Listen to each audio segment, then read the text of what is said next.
Welcome, everyone, and thank you for joining us for this session for parents, families, and support members of UW-Madison students. I'm Jennee Schansberg with the UW-Madison Parent and Family Program, and I use the pronouns she, her, hers.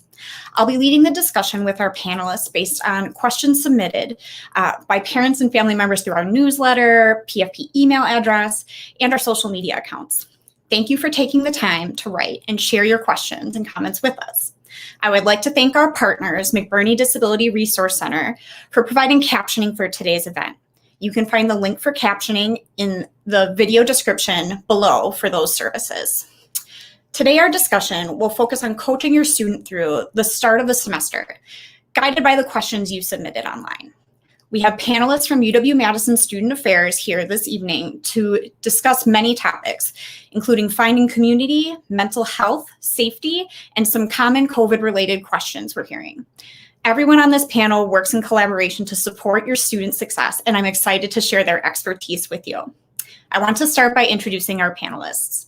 First, we have Dr. Christina Olstad, pronouns she, her, and she's our Dean of Students. Dean Olstad has served as the Dean of Students at UW-Madison since July 2019. She has over 20 years of experience in a variety of different roles and institutions in the Midwest and on the East Coast, and her educational background is in social work and educational leadership and policy studies. She oversees the student advocacy portfolio in student affairs and serves as a resource and seeks to elevate the voices of all of our students on campus. Next, we have Gabe Javier, pronouns he, him, the Associate Vice Chancellor of Student Affairs. Gabe Javier currently serves as the Associate Vice Chancellor of Student Affairs in the area of identity and inclusion. The units he supports seek to center a student's sense of identity and belonging throughout their Wisconsin experience. Gabe has been at UW-Madison for 11 years. Next, we have Dr. Sarah Nolan, pronouns she, her, Director of Mental Health Services. Dr. Nolan is the Director of Mental Health Services and a psychologist with University Health Services here on campus. She has more than 10 years of experience in leadership in college and university counseling centers to her credit. Her team works with students to support their mental health and well-being, which is critical to academic success and personal growth. And finally, we have Jake Baggett, pronouns he, him, joining us. He is the Executive Director of University Health Services and an Associate Vice Chancellor of Student Affairs. Health and well-being. He'll be addressing the questions you submitted about UW-Madison's COVID response this fall. So thank you again to everyone who submitted questions in advance of our session. If we don't cover your question today, or if you think of additional questions, please reach out to the Parent and Family Program. We're here to help. All right, so I think let's get started. And I think it's fair to say that one of the topics most at the front of our families' minds is UW-Madison's COVID-19 response. It's concerning and frustrating to see headlines about COVID-19 cases rising again and mask mandates. It can feel like we're back where we were a year ago, which it can understandably cause stress. Jake, would you mind sharing more about UW-Madison and what we're continuing to do to keep our students and our campus community safe? Yeah, thank you, Jenny, and good evening, folks. Thanks for joining us.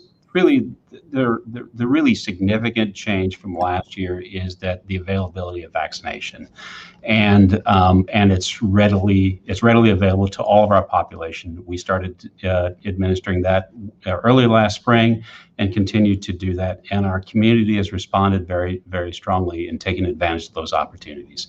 So we're really focusing on two things going into the fall semester: is really encouraging faculty, staff, and students to get vaccinated, helping to answer their questions that they might have, and making those decisions and supporting them in that regard.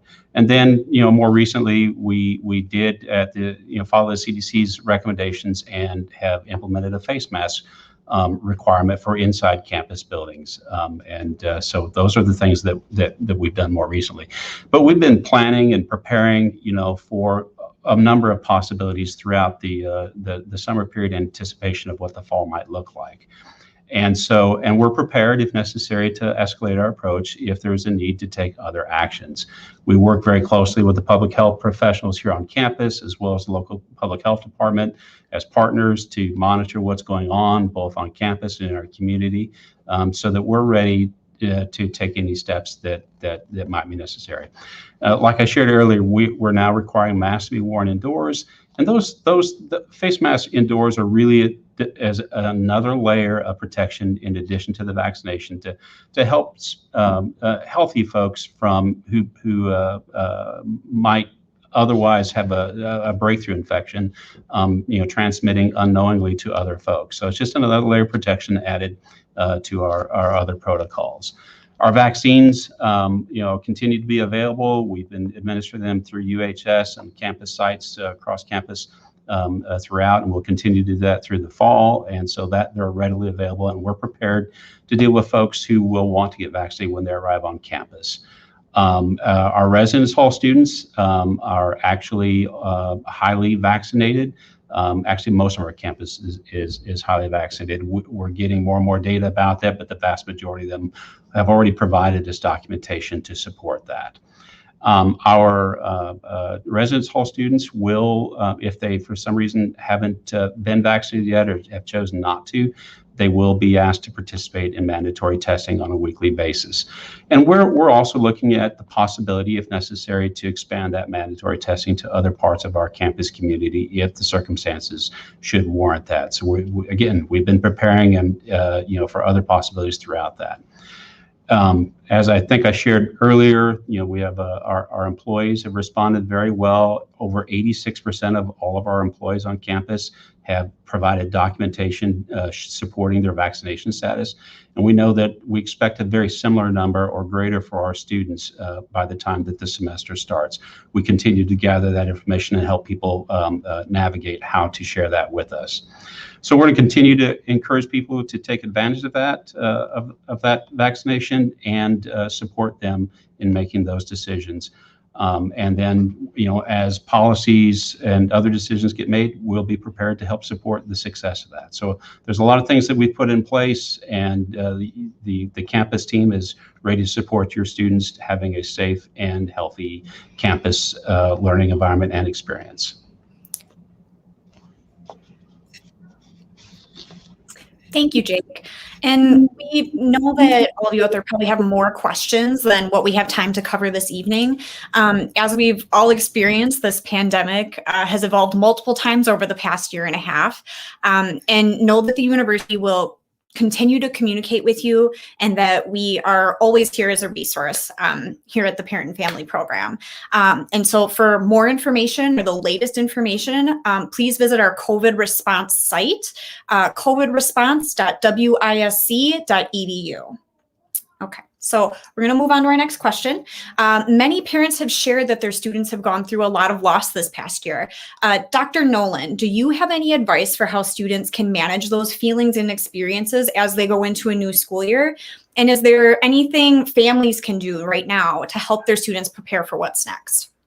Yeah, absolutely. And thanks for the question. And thanks to everyone for being here tonight and making the time.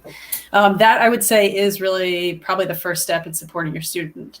So I really want to emphasize that our students, just like the rest of us, have been through an incredibly difficult period of time. And when we look at the experience for our students, they have gone through the pandemic at times that were absolutely critical to their development and transitional periods of their life that were really important to their development, but also things that they were really looking forward to. So it's really important for us to honor and validate that loss that folks are feeling. And there are losses that really, span the spectrum of what loss means to people. And we need to really allow for space for what that means to individual students. I think the most, and I'll talk a little bit later about the services that we can offer once students are on campus, but the most important things that I would say to parents concerned about their students' well-being, the thing that you can do that is really not going to be earth-shattering information to you, but listening. Showing up and being there and listening in a real way, validating their fears and their concerns. There is a lot to be afraid of in terms of change and uncertainty, this evolving situation. And then we are talking about a health crisis that has gripped the world for the last year and a half. And so there's residual anxiety that many people are feeling. So listening and validating those concerns. It can also be really helpful to share your own experience. And I'm not suggesting that you turn the tables and sort of take over the conversation and make it about you, but rather that you really let your children, your students know kind of what the experience has been like for you, and most importantly, how you've coped with it. So a lot of parents are going back to other things in their lives, similar to the way that we have students going to a new situation in their lives. And so talking about your own concerns and how you're coping with that personally can be really, really helpful. Really important for all of us is to remember that there are some things, there's a lot of uncertainty in the world, but there are some things that are fairly certain.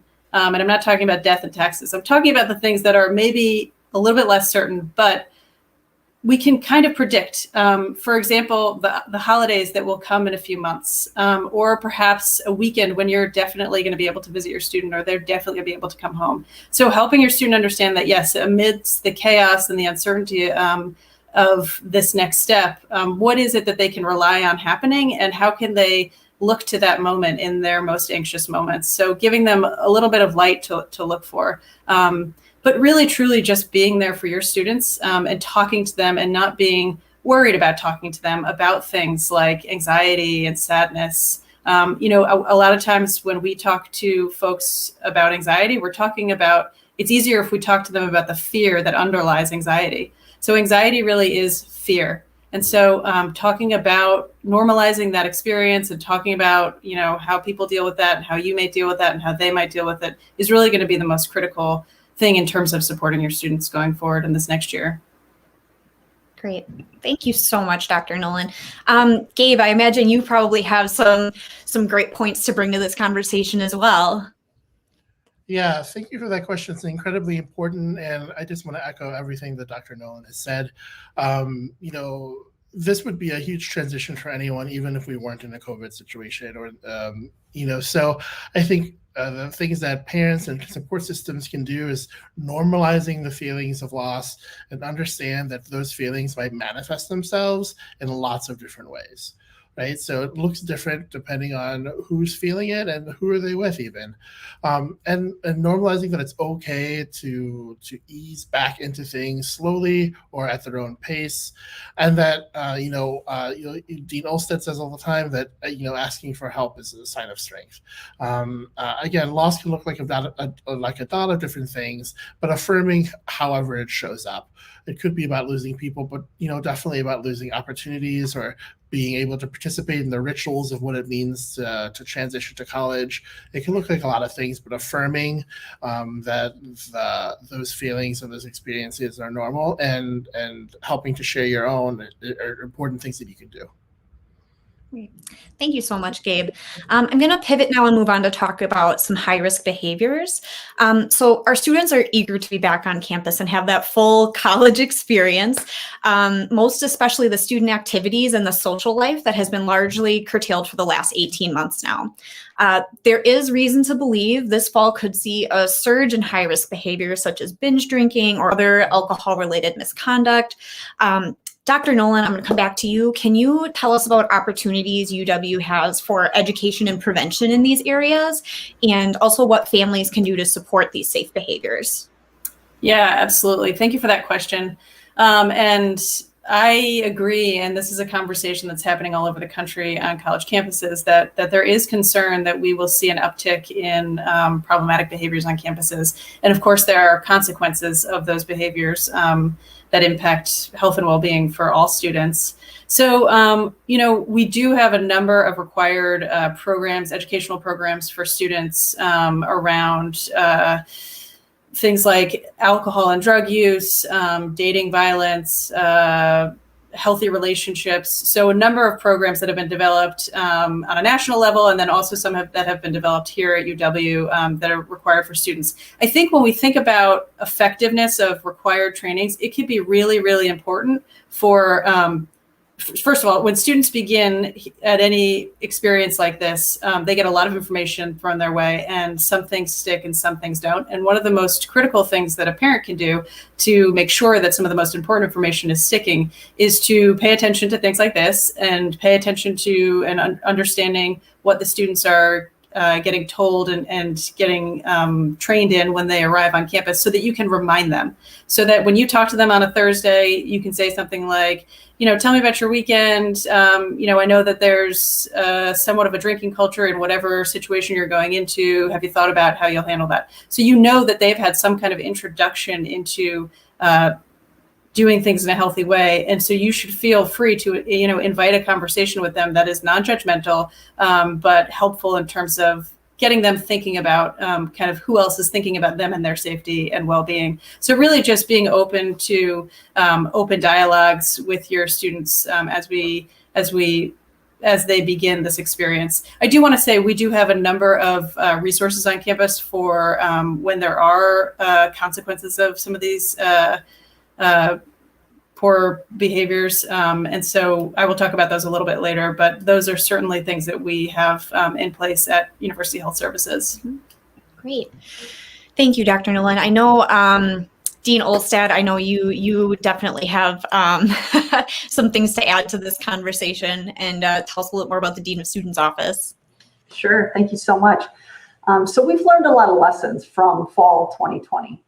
Research on COVID-19 at UW-Madison in the fall 2020 semester found that infections spread primarily through higher risk social activity, such as off-campus parties and bars, large gatherings, rather than through academic activities like classroom instruction and research.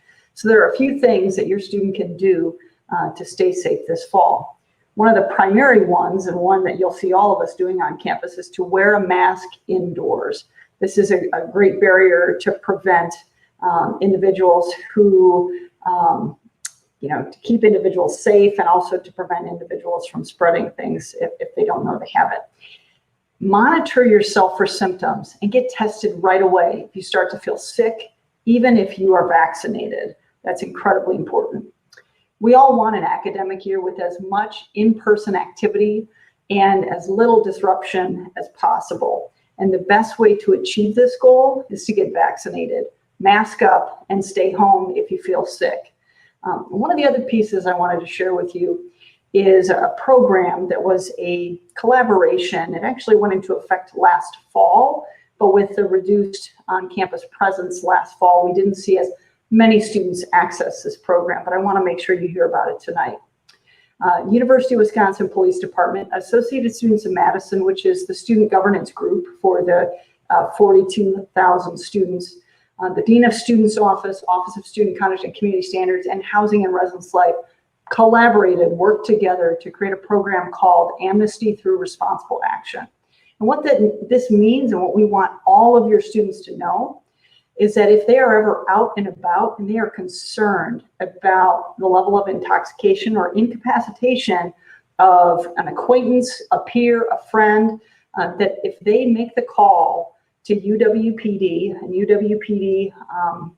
and they wait with the individual for UWPD to arrive, that the ticket from UWPD will be held in abeyance, and also the conduct will be held in abeyance.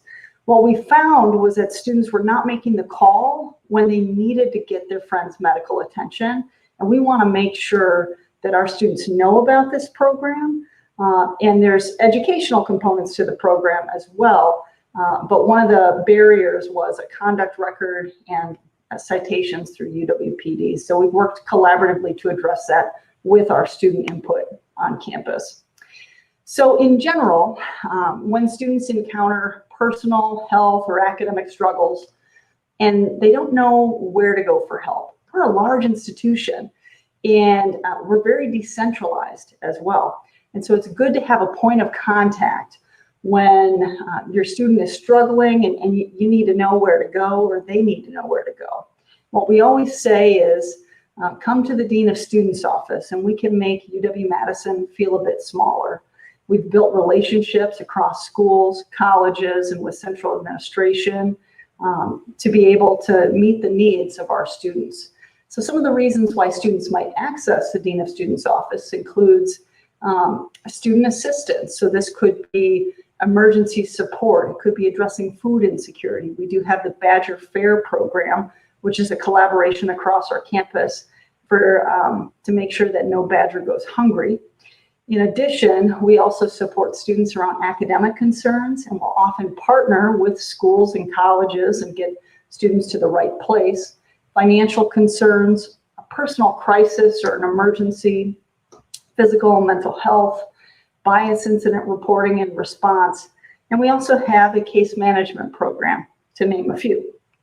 We offer daily walk-in hours available starting this fall from 8:30 a.m. to 4 p.m. in Bascom Hall, where I'm coming to you live from, in Bascom room 70. And you can also find us online at doso.students.wisc.edu. I see parents as partners, parents and family members. Please reach out if you have a question, concern, and if you want to provide feedback. We welcome that, and we look forward to engaging with you this fall and throughout your students' time on campus and promoting success. Thank you so much, Dean Olstad, and thank you to all of our panelists for your wonderful input so far. I just want to acknowledge that we're about 25 minutes into our town hall. And for those of you just joining us or who joined a little late, welcome. We're so glad you're here. If you missed the first part of our event and you want to go back and rewatch something later, maybe you want to share this with your student or another family member who couldn't make it, all of these sessions are automatically recorded and available at the same link where you access them tonight. So whether you're watching on YouTube or Facebook, you can come back to this content anytime or go back to the beginning and watch again. I also want to remind everyone who is watching that we do provide closed captioning courtesy of our wonderful colleagues at McBurney Disability Resource Center, and links for that captioning can be found in the description listed below the video. Lastly, if you're tuning in on Facebook, please feel free to leave comments or questions or thoughts in the chat. We have staff on standby there who can either respond to you or pass those questions on to us for clarification or follow-up later in the program. We welcome your feedback, and even if you just want to say a quick hello, let us know where you're listening and tuning in from. That would be lovely. We love to see how far and wide the Badger family extends. So if we do not get to your question today, you can always reach us at the Parent and Family Program, and that's our email address and our website and our phone number up on the screen right now. Perfect. All right, so let's get back to our questions. This next section is going to cover student mental health and well-being a little more in depth. And so I'd like to build off of what Dean Olstad was just talking about in her last answer regarding how we support our students in times of struggle and challenge. Another common question we hear from families is about access to mental health services. Dr. Nolan, can you talk about what access to services looks like at UHS and in the Madison community? And in particular, what are their options if students need to quickly find support? Yes, that is a great question.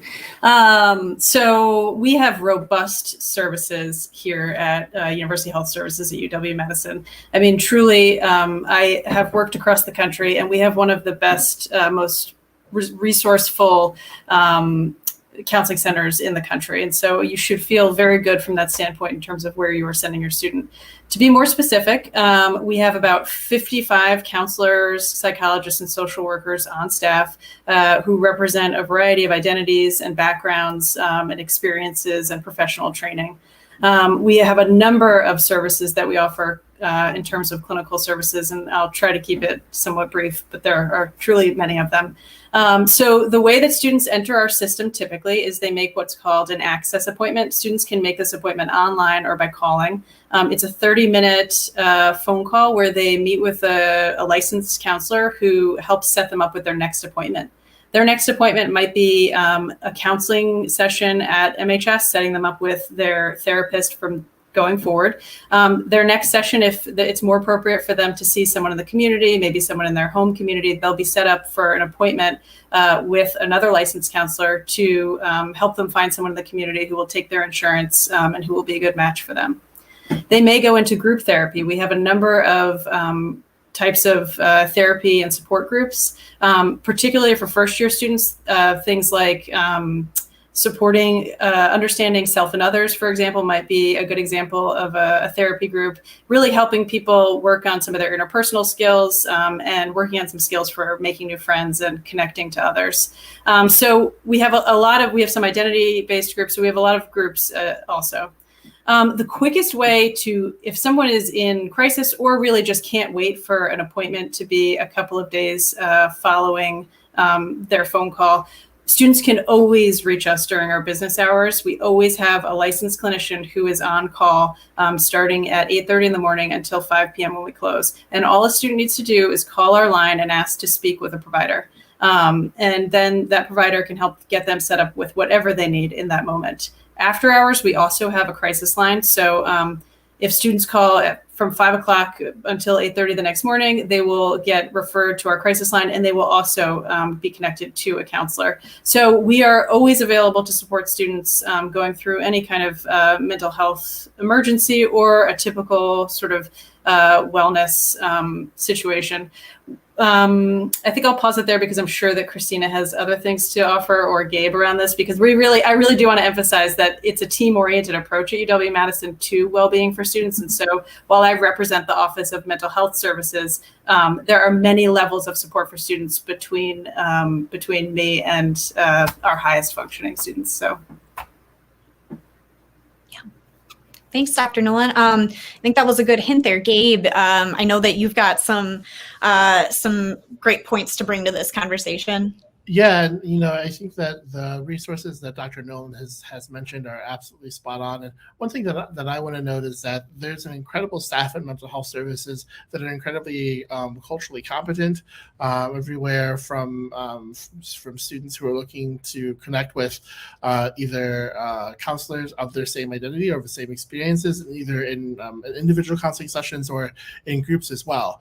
And that includes a comprehensive trans healthcare system throughout University Health Services that is coordinated, that there's a group that has worked really hard to make sure that our trans health system works really well for the students who need to seek that support.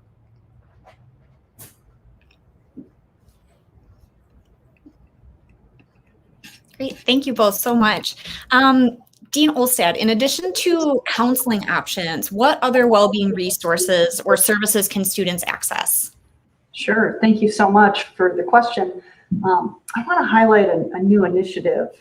So over the past year, Student Advocacy Theme Area has been engaging with the Center for Healthy Minds, which is a center located right at the University of Wisconsin-Madison campus. They're known nationally and internationally as well. And we've been collaborating with them to support students and staff in promoting mindfulness and overall well-being through focusing on their 4 pillars, which are awareness, connection, insight, and purpose. And this fall, through our collaboration, we are launching a Badger Wellbeing Challenge. This challenge is geared towards our students. It's an app-based system on your smartphone where students can engage with specific content geared towards their experience and transition to life on campus, or some of the challenges that our students may face. And we're incredibly excited. There's some tremendous research out of the Center for Healthy Minds around the impact of engaging with a mindfulness app. Just 5 to 10 minutes a day can have huge gains, reductions in symptoms of anxiety, depression, reduction in implicit bias. We're just incredibly excited about this initiative, and they have specifically been accessing student feedback through a variety of different channels to build specific videos and content within the site geared towards college students. So this is a new product they're launching this fall, and we're really excited to work with them.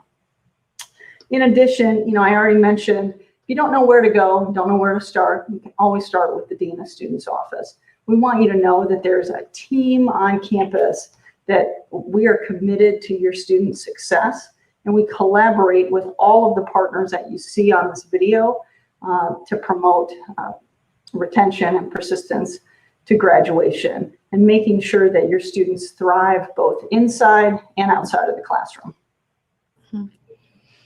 That's a great transition.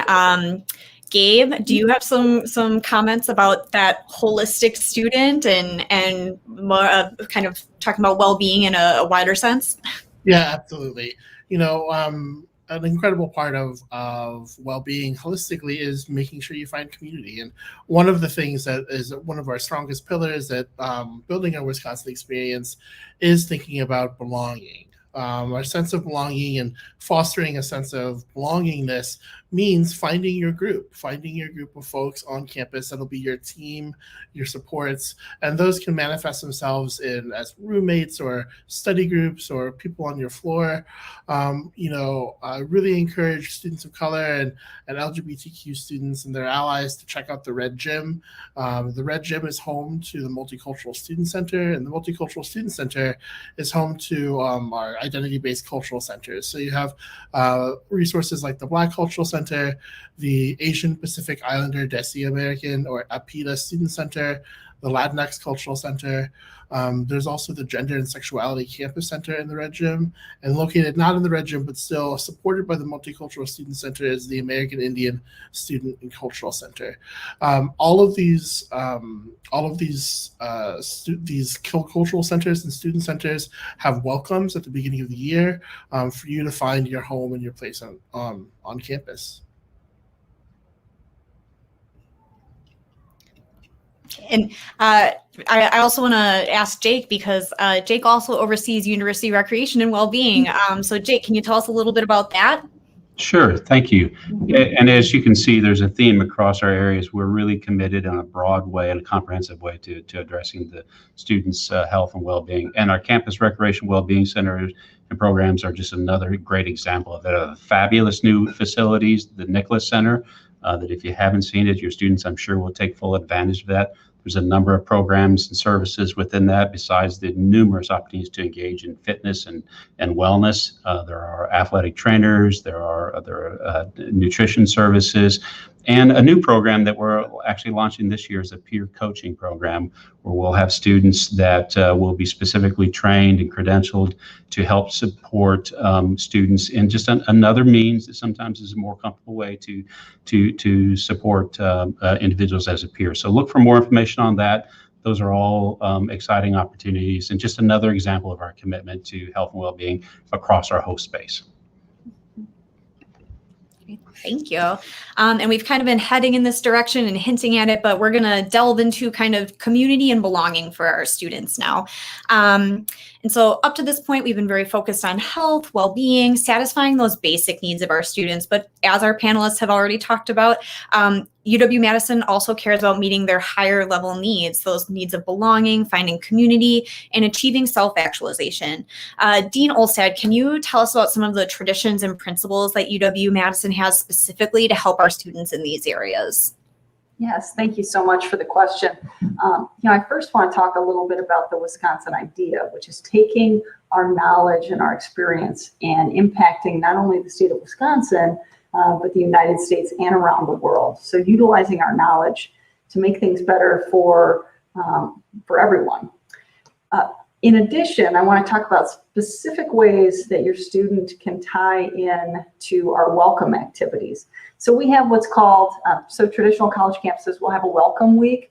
We have what we call Wisconsin Welcome, which is a 4-week series of events starting September 2nd and going through September 27th, aimed at helping new students find connections, learn about campus life.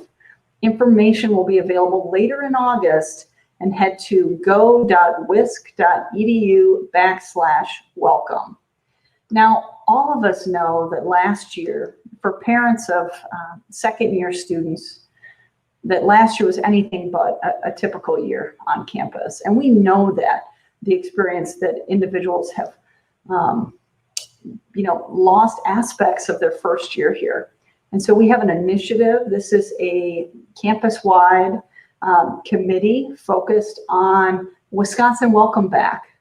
And that's for our second-year students. We've heard from many families who are concerned that their students missed out.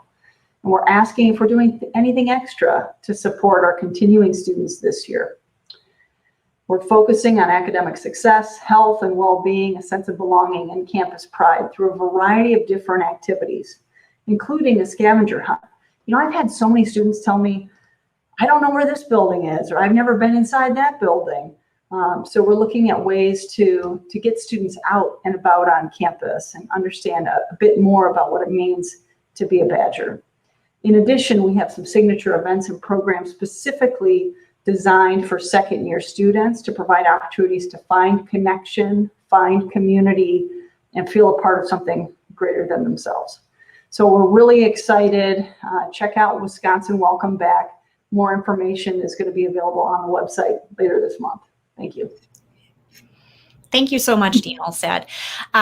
Gabe, I'm going to come back to you. I'm sure you can add to this conversation about finding community and getting involved and whatnot. Absolutely. And, like Dean Olstad said, and that we've repeated across this panel, like it's really important for us that each student find their home on campus. So there's a set of activities for diverse Badger communities as well. I want to point out, as I mentioned, each of the cultural centers has community welcomes. If you're in housing, the Center for Cultural Enrichment has a welcome back barbecue. If you're on campus, and even if you're not on campus, on Friday, September 10th is the largest welcome reception for underrepresented students of color on campus, called the Multicultural Orientation Reception. And that same week is the Gender and Sexuality Campus Center Ice Cream Social and Resource Fair. Also September 10th is a special resource fair for our military connected and our veteran students. So there are, throughout September, and Wisconsin Welcome, as Dean Olstad said, there's going to be lots of opportunities to learn about Madison, about Wisconsin, and about how to find a community in this place.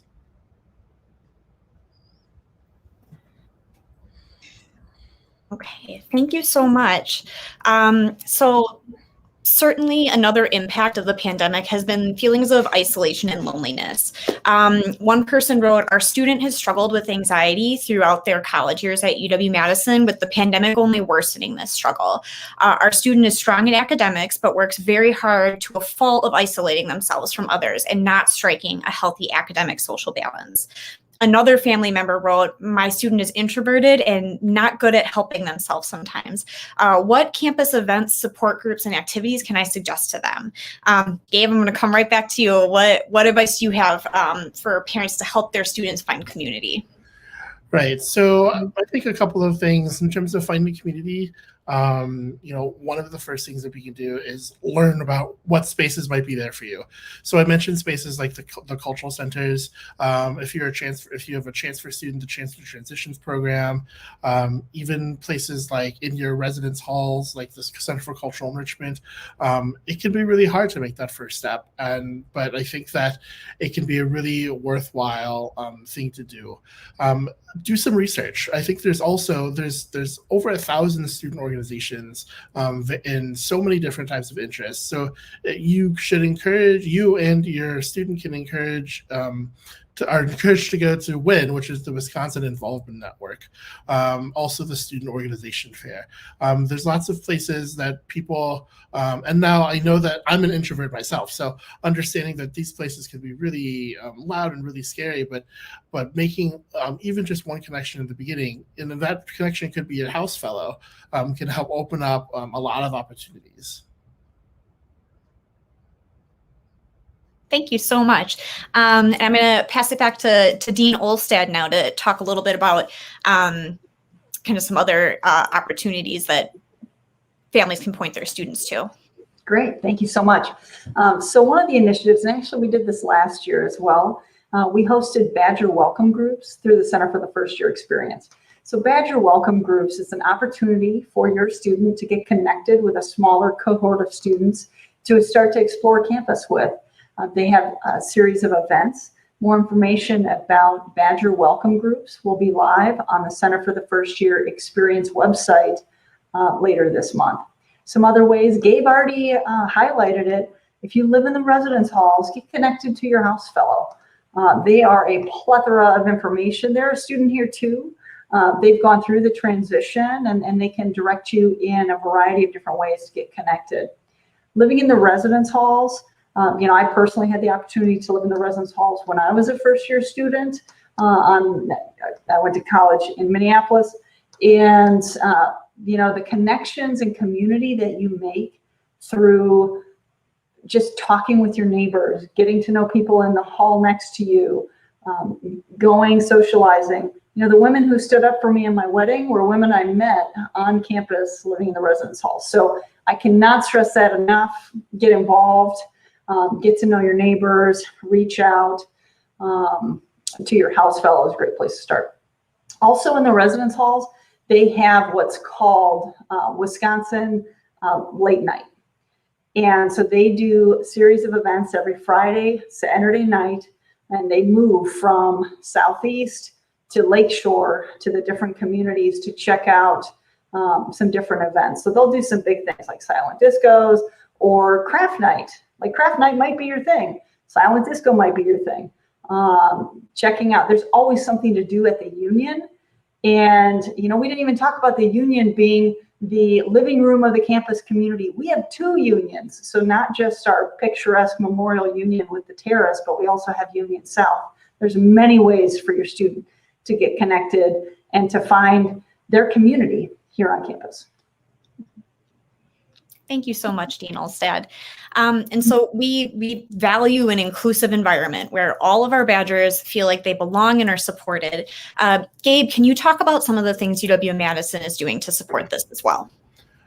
Absolutely. You know, UW-Madison has made an incredible investment through resources and programming resources and staff in our underrepresented students. We just moved, for example, the Gender and Sexuality Campus Center has a brand new space in the Red Gym. So I encourage LGBTQ plus folks and their allies to check out those spaces. As I mentioned, the Latinx Cultural Center and the APITA Student Center and the Black Cultural Center are all in the Red Gym. The Multicultural Student Center is also a place where people can not only explore their own identities, but how to connect across difference and dialogue across difference. So, you know, it's not just the Red Gym that has these great resources, but really we try to infuse the experience of Badgers connecting with other Badgers across difference throughout the institution. So you'll find really rich cultural history in the Memorial Union as well. You know, there's a great tour of the indigenous land features and architecture and archaeology across campus that I really encourage people to do as well. So I think that there's lots of opportunities. You know, I think that sometimes Wisconsin will be the least diverse place that a person has been, and sometimes Wisconsin will be the most diverse place a person has been, and both are absolutely true. All right, thanks so much, Gabe. So we are navigating a little severe weather here in Wisconsin, and I want to make sure that everybody can get to safety. Some of us are hearing tornado sirens. So I think what we're going to do is, does anyone have some closing remarks or last things they want to get in?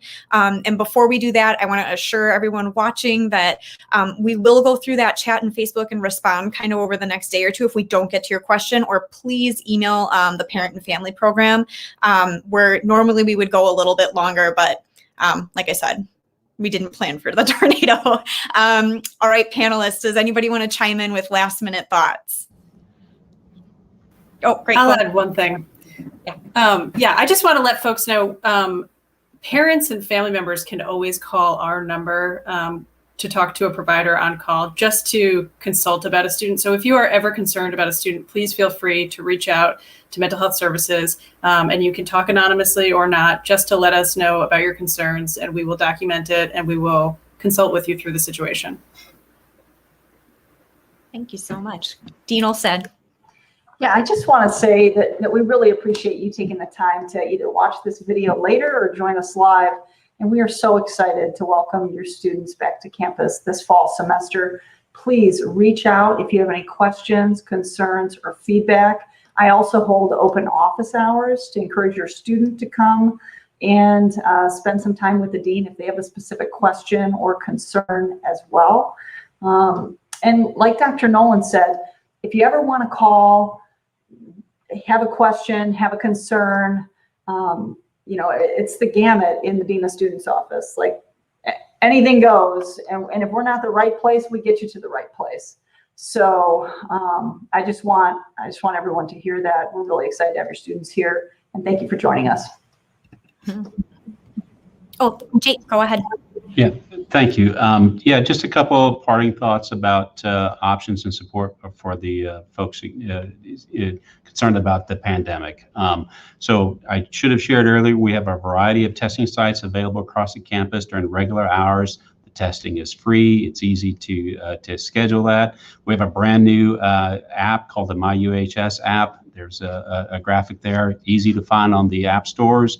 Encourage you folks to download. It's a great tool for scheduling, getting additional information, test results, messaging with your provider if you have a relationship established there as well. And then one other thought, because of the symptoms of flu are very similar to some of the symptoms we might be concerned about with the COVID-19, we're really encouraging people to take advantage of no-cost flu vaccines that will be readily available across the campus for our entire community later this fall. So encourage your students to consider taking advantage of that as well. Thank you. Be well, folks.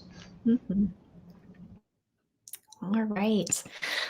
So thank you, panelists, for your time and your insight this evening. As a reminder, this session is recorded and you can watch it again at any time at the same link.